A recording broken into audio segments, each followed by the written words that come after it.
Hello everyone, welcome to Brain Shocks. तो इस video में हम बात करेंगे नाइलेट के रिक्रूटमेंट एग्जाम्स के बारे में। ठीक है, उसके बारे में इंफॉर्मेशन मोस्टली स्टूडेंट्स को नहीं पता होता कि एक्चुअल में क्या है वो रिक्रूटमेंट। ठीक है, और जरूरी नहीं कि वो रिक्रूटमेंट नाइलेट के लिए हो। ठीक है, वो किसी और ऑर्गेनाइजेशन के लिए भी हो सकती है, बट हमें क्या रहता है कि नाइलेट में साइंटिस्ट बी की रिक्रूटमेंट आई है।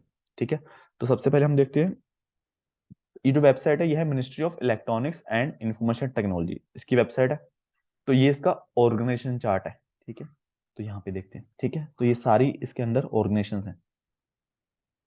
ठीक है, ministry of electronics and instrument technology, देखो एनआईसी, इसका भी साइंटिस्ट बी का एग्जाम आया था, 2020 में आया था आई थिंक, जिसमें कंप्यूटर साइंस का सिलेबस था। एसटीक्यूसी, जिसमें साइंटिस्ट बी की वैकेंसी आई थी और साइंटिफिक असिस्टेंट डे की दिसंबर 2020 में, इसमें मेरा फाइनल सिलेक्शन हुआ एज ए साइंटिस्ट भी। ठीक है, नाइलेट कहाँ पे है, ये रहा नाइलेट। ठीक है, इसमें सीडेक, आपने ये भी नाम सुना होगा। समीर, आई थिंक समीर का भी कुछ ना कुछ वैकेंसी आया था लास्ट ईयर, नाम सुना होगा अगर आपने। ठीक है, इसके अलावा देखो सेमी कंडक्टर लेबोरेटरी, ये है इसरो के अंडर। ठीक है, इसकी रिक्रूटमेंट इसरो के थ्रू होती है, बट ये कुछ ऑटोनोमस सोसाइटी है जो इसके अंडर ही आती है। ठीक है, और आईसीईआरटी, इसकी रिक्रूटमेंट जस्ट अभी आई है, आज इसका नोटिस आया 15 तारीख को, इसका साइंटिस्ट बी का 9 वैकेंसी आई हैं। ठीक है, ये आधार कार्ड, ये सब चीजें हैं। ठीक है, आपको एक रफली आइडिया होगा कि हाँ, ये सब चीजें ministry of electronics and information technology के अंडर आती हैं। ठीक है, अब इसमें नाइलेट का क्या रोल है। नाइलेट, अगर आप देखोगे इनकी वेबसाइट पे जाके, ये ट्रेनिंग कंडक्ट करवाते हैं। ठीक है, जैसे हम ग्रेजुएशन में दो 2 मंथ या फिर 6 मंथ्स की ट्रेनिंग करते हैं। ठीक है, वो सब चीजें हैं, इनकी वेबसाइट पे जाके देखना। प्लस दूसरी चीज होगी एग्जाम्स कंडक्ट करवाना बाकी ऑर्गेनाइजेशंस के लिए। ठीक है, जैसे एनआईसी, आई थिंक एनआईसी का मुझे ध्यान में नहीं है, उस टाइम 2020-19 की बात है, तब मोस्टली हो सकता है कि कंबाइन करके एग्जाम लेते हो। ठीक है, एसटीक्यूसी का देखो, एसटीक्यूसी का आया था दिसंबर 2020 में। ठीक है, फिर जुलाई 2021 में रीओपन हुआ था फॉर्म। ठीक है, अगर, और फिर इसका एग्जाम हुआ था दिसंबर 2021 में। फिर नवंबर 2022 में इंटरव्यू हुआ। ठीक है, अभी जस्ट रिजल्ट आया फेब में, आई थिंक फेब 2023 में रिजल्ट आया। ठीक है, इसमें मेरा फाइनल सिलेक्शन हुआ एज ए साइंटिस्ट भी। और कोई भी रिक्रूटमेंट है, ये फिक्स रिक्रूटमेंट नहीं है ना, मतलब कुछ ऐसा नहीं है कि हर साल इस टाइम पे ये आएगी या तब एग्जाम होगा, ऐसा नहीं है। ठीक है, जब भी कुछ वैकेंसी आती है तब इसका नोटिफिकेशन आ जाता है। ठीक है, जैसे साइंटिस्ट एनईसी का आया था पहले, फिर एसटीक्यूसी में आया, फिर 2022 के स्टार्टिंग में ही मिनिस्ट्री, डायरेक्ट मिनिस्ट्री के अंडर साइंटिस्ट भी की आ गई, जिसमें अप्रैल 2020 में 22 में एग्जाम हुआ था। ठीक है, और आई थिंक इसका इंटरव्यू अगस्त में हुआ था। इसमें मेरा रिटन क्लियर हुआ था, इंटरव्यू हुआ था अगस्त 2022 में, इंटरव्यू नहीं क्लियर हुआ था। ठीक है, ये चीज हो गई।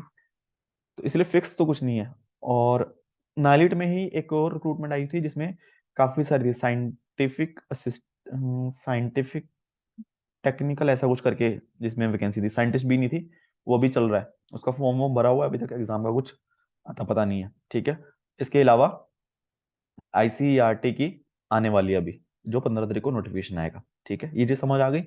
और ये इंपॉर्टेंट इसलिए है क्योंकि हमें पता होना चाहिए कि हम किस चीज का एग्जाम देने वाले हैं, क्योंकि वो इंटरव्यू में काम आएगा।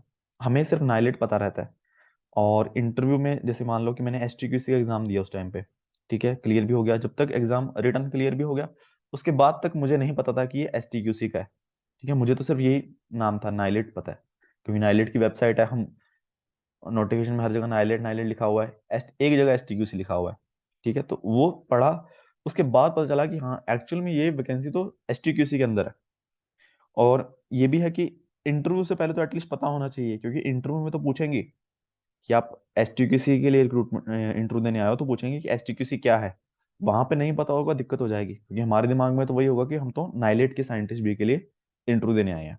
ठीक है, तो कोई भी नाइलेट की वैकेंसी है तो रिक्रूटमेंट में पहली लाइन पढ़ो कि नाइलेट किस चीज के लिए एग्जाम ले रहा है। ठीक है, इसके अलावा एनटीआरओ का एग्जाम भी अभी नाइलेट ही कंडक्ट करवा रहा है। ठीक है, तो उसमें भी नोटिफिकेशन नाइलेट की वेबसाइट पे ही सब चल रहा है। उसमें भी आप एडवर्टाइजमेंट में देखोगे, पहली लाइन लिखोगे NIELIT, NIELIT invite application for NTRO. ठीक है, ये चीज है। और इसके अलावा साइंटिस्ट बी की बात होगी, साइंटिस्ट सी और डी की वैकेंसी भी चल रही है। मतलब मैं पिछले 2 साल से देख रहा हूँ, किसी ना किसी डिपार्टमेंट में आ ही जाती है। जैसे मिनिस्ट्री में ही आई थी डायरेक्ट, ठीक है। उसके बाद STQC का भी देखा मैंने, उसमें भी आई हुई थी वो, एक्सपीरियंस बेस पे होती है। और ICERT के लिए भी आ चुकी है। ठीक है। तो ये सब चलता रहता है। और इस ये तो हो गया बस, ये इन्फॉर्मेशन था ब्रीफ में कि आपको एक आइडिया रहे कि हाँ एक्चुअल में क्या है। और दूसरी चीज, नाइलेट की प्लेलिस्ट जाके आप चेक कर सकते हो। ठीक है, नाइलेट की प्लेलिस्ट जो है उसमें जो मैंने बनाई हुई है।